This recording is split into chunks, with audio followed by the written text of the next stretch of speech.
Hello student, आज के lecture में हम व्हाट्सएप पर पूछे गए डाउट का डिस्कशन करेंगे। पहला क्वेश्चन आपने ये पूछा था, a sonometer wire of length 186 centimeter is fixed at both end fixed वाले हैं ये, ठीक है। Where should be two bridges be placed so as to divide the wire into three segment whose fundamental frequencies are 2:3:5। तो इन यहां एक bridge लगाना है, यहां एक ब्रिज लगाना है, इनका एक फंडामेंटल होगा, इनका एक फंडामेंटल होगा, इनका एक फंडामेंटल होगा। तो तीनों फंडामेंटल फ्रीक्वेंसी का रेशियो दे दिया गया है, ठीक है ना। तो मान लो पहला 2FO है, दूसरा 3FO रहेगा और चौथा जो है 5FO रहेगा, ठीक है ना। अच्छा, 2FO के करेस्पॉन्डेंस मान लो लेंथ L1 है, ठीक है ना। 2FO के करेस्पॉन्डेंस लेंथ L1 है, तो इनके करस्पॉन्डेंस लेंथ क्या रहेगा। तो ध्यान से देखना, frequency inversely proportional to length होता है, ठीक है ना। 2n प्लस ये n+1 डिवाइडेड बाई, यहां पर हमें फंडामेंटल का फॉर्मूला या फ्रीक्वेंसी का फॉर्मूला पता है, n+1 v divided by 2l, और फंडामेंटल के लिए n0 रखते हैं तो v/2l आ जाएगा। इनवर्सली प्रोपोर्शनल टू लेंथ होता है, हमें पता है, ठीक है। तो यहां पर मान लो FO फ्रीक्वेंसी है पहली वाली, तो दूसरी फ्रीक्वेंसी होगा दिस, तीसरी फ्रीक्वेंसी होगा दिस, ठीक है ना। 2 से डिवाइड कर दिया हमने, और इनवर्सली लेंथ है। तो अगर यहां पर L1 लेंथ है तो यहां पर लेंथ कितना होगा, ध्यान से देखना, 2L1/3। यहां कितना होगा, 2L1/5। और इन तीनों का सम अगर हम ध्यान देखें तो 186 के बराबर हो जाएगा, ठीक है ना। 186 था, और इसमें से L1 कॉमन लेकर L1 मिल जाएगा हमें, ठीक है ना। और L1 मिल जाएगा तो L2 भी मिल गया, L3 भी मिल गया, फिर सॉल्व कर लेंगे हम क्वेश्चन, ठीक है ना। ये हो जाएगा अब आपसे, ठीक है। नेक्स्ट आगे चलते हैं हम।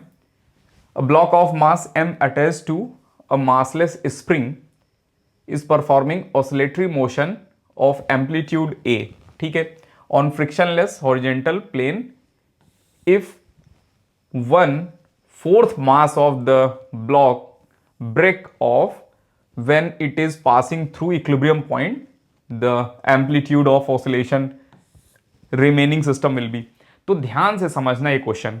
मान लो हमारे पास एक ट्रेन है, मल्टीपल ट्रेन की बोगीज हैं, ठीक है ना। ये चल रहे हैं फ्रिक्शनलेस सरफेस पर, कांस्टेंट वेलोसिटीज चल रहे हैं, फ्रिक्शनलेस सरफेस पर कांस्टेंट वेलोसिटीज चल रहे हैं, ठीक है ना। 4 बोगी है हमारे पास, और एक को कट कर दिया गया। जस्ट आफ्टर कट इंडिविजुअल की वेलोसिटी क्या रहेगी, तो जस्ट आफ्टर कट इंडिविजुअल की वेलोसिटी सेम ही रहेगी, चेंज थोड़ी ना हो जाएगा। यहां पर कोई फोर्स एक्सटर्नल आया ही नहीं, तो ये अपनी वेलोसिटी जो भी पहले था वही लेकर जाएंगे, ये भी अपनी वेलोसिटी पहले जो था वही लेकर जाएंगे, ठीक है ना। मोमेंटम कंजर्व है लेकिन अपनी अपनी वेलोसिटी में कंजर्व है, ठीक है ना। ये अपना पहले का जो भी था वेलोसिटी v, इनका जो था वही रहेगा। सिमिलर वे में यहां पर जब स्प्रिंग ब्लॉक सिस्टम है, मास जब टूटा, यहां पर जब मीन पोजीशन से ये पास कर रहे थे, ठीक है ना, मान लो ये मीन पोजीशन से पास कर रहे हैं अभी, ठीक है, इधर जा रहे हैं ओमेगा a वेलोसिटी से मीन पोजीशन पर, तो इनका 1/4 मास जब निकल जाएगा तो 1/4 के पास तो ओमेगा v रहेगा ही, इनके पास भी ओमेगा v रहेगा, ठीक है ना। तो इंडिविजुअल ओमेगा v बने रहेंगे। अच्छा, अब ध्यान सुनना, जो रिमेनिंग है, ठीक है ना, उसका v मैक्स चेंज नहीं हुआ। v मैक्स कितना है, a ओमेगा, ये ओमेगा कौन सा है, ओल्ड वाला, और ये एम्पलीट्यूड कौन सा है, ओल्ड वाला, is equal to new omega dash new amplitude dash. अच्छा, न्यू ओमेगा कितना हो जाएगा, तो न्यू ओमेगा लिखेंगे जब हम तो k/m लिखेंगे। रिमेनिंग मास, m मास निकल चुका है, बच गया कितना, 3m/4, तो यहां आ जाएगा 3m/4, ठीक है ना। और ये है √k/m ओल्ड वाले, √km, और km कट जाएगा और ये इधर चला जाएगा √3/2, तो √3/2 a मिल जाएगा हमें आंसर, ठीक है ना। थर्ड ऑप्शन इज करेक्ट, मिल जाएगा ये। अच्छा क्वेश्चन था ये देखना, यहां पर हमारे पास ये क्वेश्चन में दिया गया है कि एक ब्रास डिस्क है just fitted in a hole steel plate, ये स्टील प्लेट है रेड कलर की, ये स्टील प्लेट है रेड कलर की, ये है समझ लो। और यहां पर एक ब्रास की डिस्क है जो इसमें जस्ट फिटेड है, ठीक है ना। अच्छा, और सिस्टम मस्ट बी कूल्ड, ठीक है ना, loose the disc from the hole. जब इसको कूल किया जाता है तो ये बता रहे हैं कि लूज हो जाता है ये कॉन्टैक्ट इसका, जो पहले जो है, ठीक है ना, यहां पर जो फिटिंग थी पहले just fitted means just fitted था, और अभी जो है जब कूल किया गया तो ये लूज कर गए। अच्छा, लूज कब करेंगे, ध्यान देखना, ये ज्यादा श्रिंक कर जाए, जो यहां पर अंदर जो ब्रास है ये ब्रास ज्यादा श्रिंक कर जाए तो लूज हो जाएगा। और अगर ब्रास ने ज्यादा श्रिंक किया, इसका मतलब ब्रास हैव मोर अल्फा, यहां डेल्टा टी नेगेटिव है, ठीक है ना, लेंथ कम हो रहा है, समझ रहे हैं। तो ब्रास का जो है अल्फा ज्यादा है, और रीजन में इन्होंने बताया है the coefficient of linear expansion of brass is greater. तो ये एक्सप्लेनेशन करेक्ट है, ठीक है ना, करेक्ट एक्सप्लेनेशन है ये। चलिए आगे चलते हैं हम। ये अच्छा क्वेश्चन है, याद करो हमने जो क्लास में क्वेश्चन कराए थे, कुछ एक क्वेश्चन था शायद वी स्क्वायर वर्सेस एक्स का ग्राफ था या टी का ग्राफ था, कुछ ऐसा था, ठीक है ना। वैसे क्वेश्चन में भी यही लॉजिक यूज करेंगे, यहां पर भी जो भी लॉजिक हम बताने वाले हैं वही यूज करेंगे, ठीक है ना। दो क्वेश्चन क्लास में भी बताए गए थे, इस पर हमें याद आ रहा है कुछ कुछ। तो ध्यान देखना, जैसे कोई फंक्शन है, इधर y है और इधर x है, ठीक है ना, ये कोई भी फंक्शन हो सकता है और इधर भी कोई भी फंक्शन हो सकता है। इसका स्लोप क्या होता है, इस फंक्शन का स्लोप क्या होता है, तो हम बोलते हैं dy d of this function, जो भी ये फंक्शन है, और dx क्या होता है, हम बोलते हैं d ऑफ दिस फंक्शन।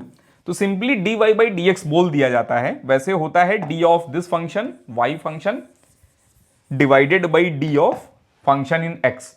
तो यहां पर जो स्लोप है इस पॉइंट पर वो क्या होगा, d of x divided by, ध्यान से, d ऑफ 1 बाई वी। अब बात है d ऑफ 1 बाई वी क्या रहेगा, तो d लेना हमने सिखाया था वहां कि यहां पर जो है टाइम के रिस्पेक्ट में डिफरेंशिएट करो और dt को गायब कर दो बस।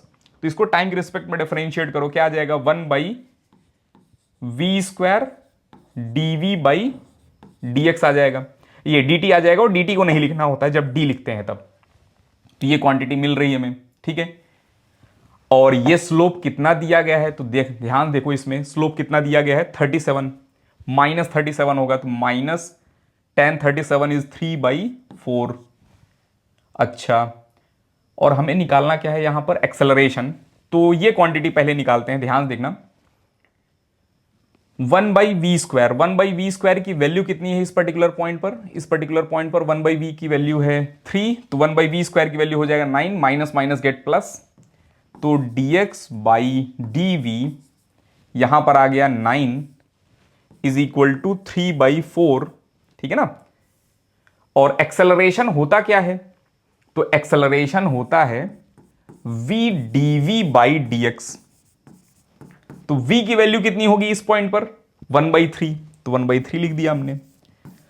और dv बाई dx, तो dv इधर ले आओ, ठीक है ना, dx इधर ले आओ, 4 को इधर ले चलते हैं, 3 को इधर ले चलते हैं, तो यहां आ जाएगा 4 divided by 27, this is equal to 4 by N square, 4 से 4 कट गया, n की वैल्यू आ जाएगा कितना, यहां से ध्यान देखना, n की वैल्यू मिल जाएगा 9, ठीक है ना। तो ऑप्शन 9 हमें लग रहा है थर्ड और फोर्थ ऑप्शन में रहा होगा, 9 इज करेक्ट आंसर, ठीक है ना, मिल जाएगा हमें ऐसे क्वेश्चन। चलिए नेक्स्ट, ये क्वेश्चन है, इस क्वेश्चन में ऑप्शन में थोड़ा एरर है, बाकी क्वेश्चन तो करेक्ट है। यहां पर 10 साइन ओमेगा टी दिया गया है, ठीक है ना, और यहां 3 वोल्ट लगाया गया है। तो ये नेगेटिव में जब रहेंगे तब कोई करंट कंडक्ट नहीं होगा, जब ये पॉजिटिव में रहेंगे 0 या 1 या 2 या 3 अप टू 3 भी कोई करंट कंडक्ट नहीं होगा। तो यहां पर वैल्यू -10 से लेकर 0 और 0 से लेकर 3 के बीच में करंट कोई भी कंडक्शन नहीं करेंगे ये, ठीक है ना। जैसे अगर हमसे बोला जाए यहां पर 4 वोल्ट लगाया, जब हमने 4 वोल्ट प्लस, तो 4 वोल्ट लगाएंगे तो ये फॉरवर्ड बायस हो जाएगा, 4 - 3 डिवाइडेड बाई आर हो जाएगा करंट, समझ रहे हैं ना, 4 - 3 डिवाइडेड बाई आर हो जाएगा करंट, ठीक है। लेकिन 3 वोल्ट के नीचे जब रहेंगे हम यहां, तो ये रिवर्स बायस में रहेंगे और करंट कंडक्शन करेंगे नहीं। तो यहां पर ग्राफ जो है कुछ ऐसे बनेगा, और जब 10 वोल्ट रखेंगे हम, 3 रखेंगे तो आंसर आएगा 0 आउटपुट, और जब 10 वोल्ट रखेंगे हम यहां, 10 वोल्ट रखेंगे यहां, तो 10-3 वोल्टेज मिलेगा हमें आउटपुट, ठीक है ना, 7 वोल्ट। तो यहां पर ग्राफ ये होना चाहिए था, कुछ ऐसे ग्राफ रहेगा, और मैक्सिमम वैल्यू रहेगी 7, मिनिमम वैल्यू रहेगी 0। और ये ग्राफ अगर हमें करेक्टली ड्रॉ करना है तो ध्यान से देखना कैसे ड्रॉ हो रहा है। जैसे ये साइन फंक्शन है ना, तो ये ग्राफ जो है यहां ड्रॉ होगा, ठीक है ना। अब हम ग्राफ ड्रॉ कर रहे हैं, ध्यान देखना कैसे, ये रहा, ये रहा, कुछ ऐसे ड्रॉ होगा, इसको रिमूव कर दो, ठीक है। तो ग्राफ जो है ये रहेगा ऐसा। तो चलिए, इसमें ऑप्शन नहीं सही था, कोई भी एरर था क्वेश्चन में। ये क्वेश्चन अच्छा था थोड़ा, इसमें पूछा गया है वेलोसिटी की डायरेक्शन वगैरह, तो ध्यान से देखना।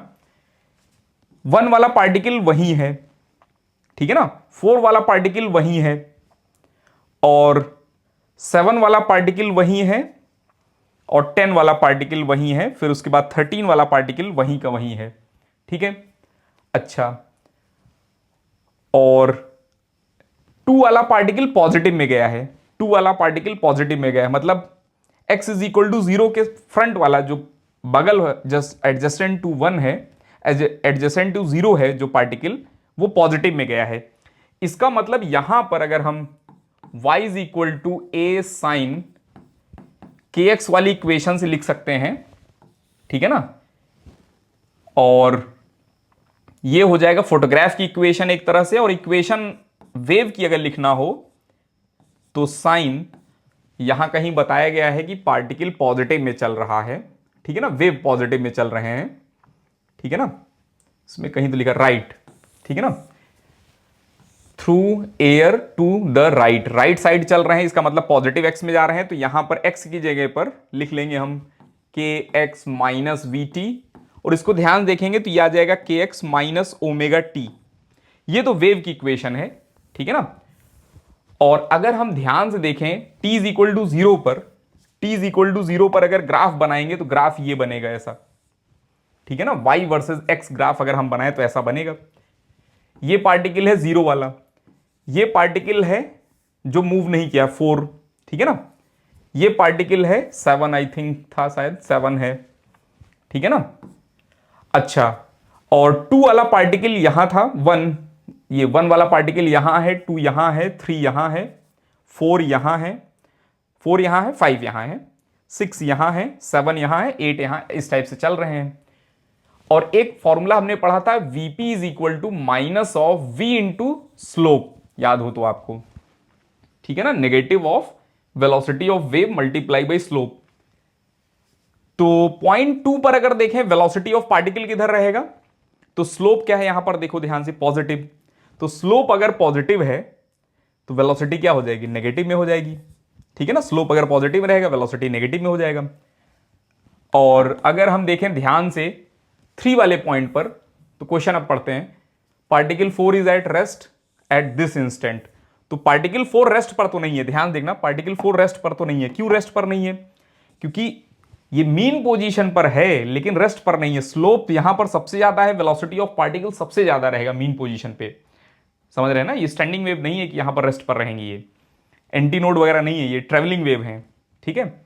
तो स्लोप सबसे ज्यादा है यहां, वेलोसिटी सबसे ज्यादा रहेगा, पहला ऑप्शन गलत हो गया। 3 and 4, ये 3 and 5 are moving in same direction, 3 and 5, 3 and 5, 3 and 5 both have negative slope, 3 and 5 both have negative slope, और नेगेटिव स्लोप है तो यहां जब नेगेटिव नंबर रखेंगे, नेगेटिव नेगेटिव मल्टीप्लाई होगा, both velocities in positive direction. तो ये भी पॉजिटिव में जा रहा है, ये भी पॉजिटिव में जा रहा है, ठीक है ना। दूसरा तरीका भी बताया था, याद करो थोड़ा बहुत अगर याद हो आपको, कि एक डॉटेड बना देंगे हम लाइन जस्ट आफ्टर वाली, ठीक है ना, डॉटेड लाइन बनाएंगे जस्ट आफ्टर वाली, और जैसे ही डॉटेड बनाएंगे तो ये दिख रहा है हमें पॉजिटिव में जाता हुआ, ये भी दिख रहा है हमें पॉजिटिव में जाता हुआ, वहां से भी हमें पता चल रहा है 3 and 5 have both positive direction, velocity in positive direction, तो सेम डायरेक्शन में है, इसलिए ये ऑप्शन करेक्ट हो जाएगा, ठीक है ना। चलिए बाकी हम नहीं देख रहे हैं। नेक्स्ट इसमें देखना, ये क्वेश्चन कैलकुलेटिव है, बाकी इस क्वेश्चन में कुछ है नहीं खास, ठीक है ना। A circuit content this milli henry inductor and this capacitor in series connected to this volt supply, the resistance of the circuit is negligible, ठीक है ना। RMS value of the potential drop across the capacitor, ठीक है। तो across capacitor जो है कितना potential drop होगा हमें बताना है, समझ रहे हैं। तो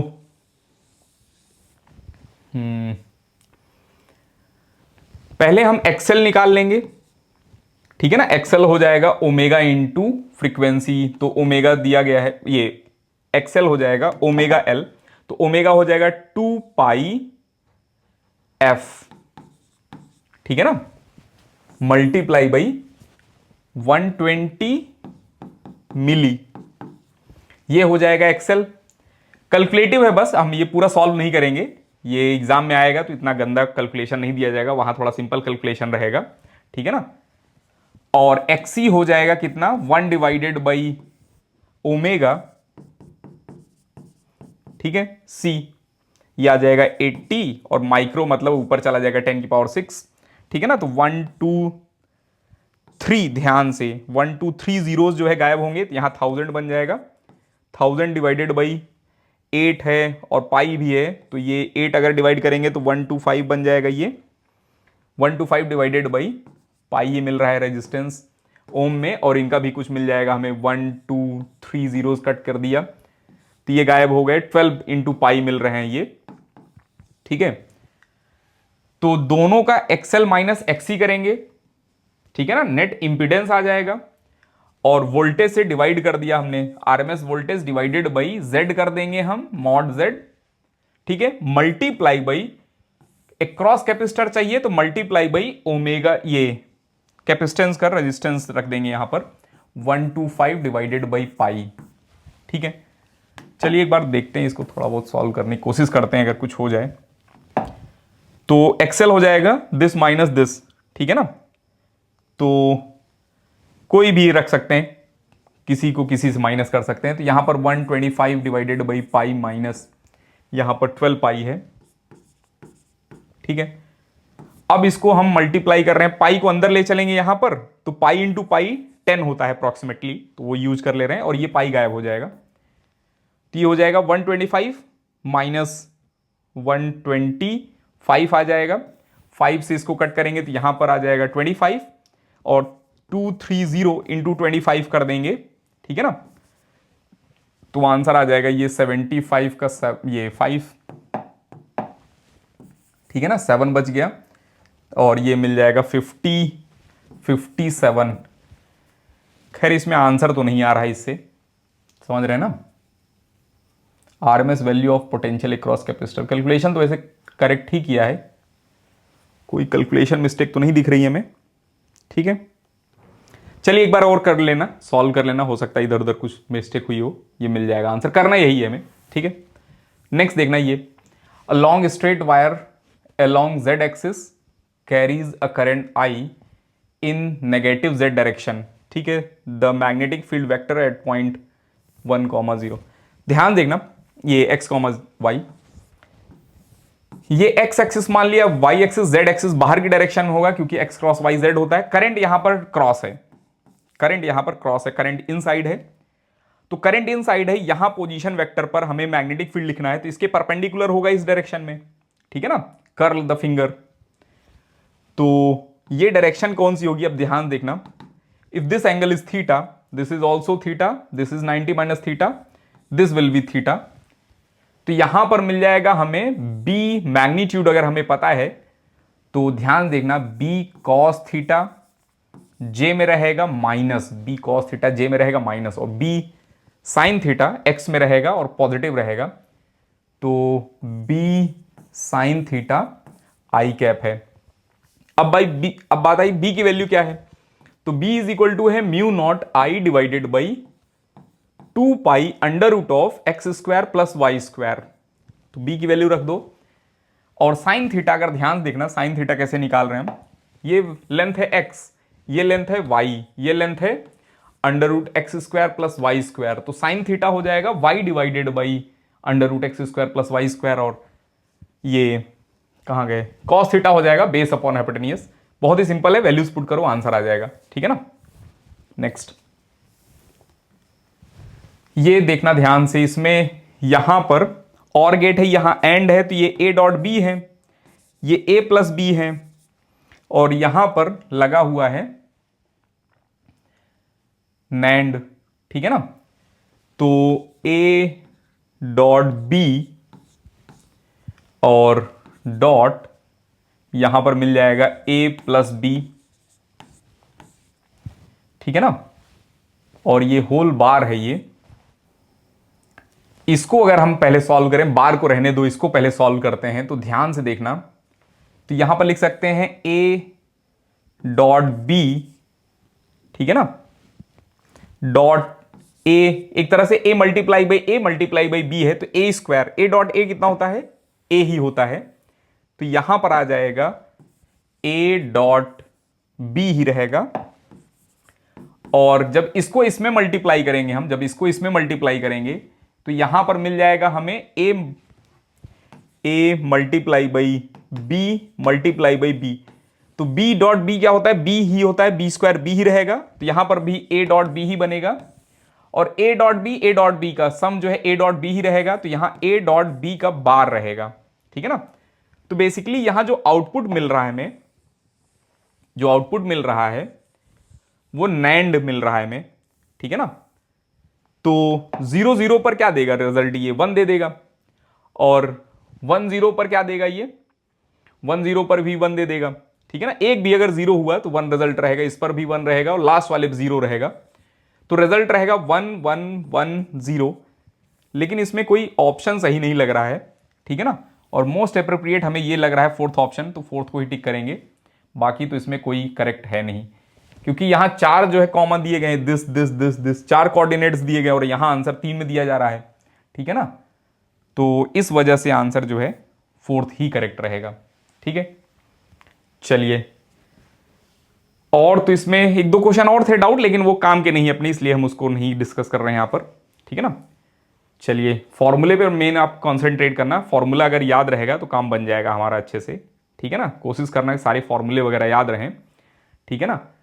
और 26 और 25 और 24 का जो पेपर था नीट का, उससे रिलेटेड जो क्वेश्चन थे, ठीक है ना, जैसे पेपर लेकर बैठना आप, और क्वेश्चन जैसे रीड करें और थ्योरी देख लो उसी का, ठीक है ना। तो एक बार जो है 2-3 घंटे लगेंगे एक पेपर में, ठीक है ना, उसकी थ्योरी थोड़ा थोड़ा रीड करने में 3 घंटे क्या हो सकता है और टाइम लगे, सॉल्व नहीं करना है, सॉल्व नहीं करना है, केवल क्वेश्चन रीड करें हम, क्वेश्चन रीड करें हम पूरा, ठीक है ना, क्वेश्चन रीड करें, और क्वेश्चन रीड करने के बाद उसी का थ्योरी जो है पढ़ने की कोशिश करें, उसके नियर बाई, जैसे मान लो कोई वेरिएशन ऑफ जी पर क्वेश्चन आया है, तो वेरिएशन ऑफ जी टॉपिक पढ़ लें आप फिर से एक बार, ठीक है ना, इस टाइप से एक बार रिवाइज कर लेना, ठीक है ना।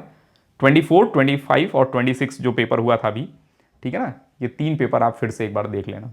बेस्ट ऑफ लक, अच्छे से एग्जाम दें और काम होके एग्जाम दें वहाँ, ठीक है ना, ज़्यादा पैनिक ना करें, पेपर बहुत हाई चांसेस हैं कि ईजी ही बनेगा, ठीक है ना। पेपर कैसा भी है, हो सकता है थोड़ा बहुत अनबैलेंस पेपर आए, जल्दबाजी में बनाया गया है, ठीक है ना, तो वो सबके लिए रहेगा ऐसा ही पेपर, ठीक है।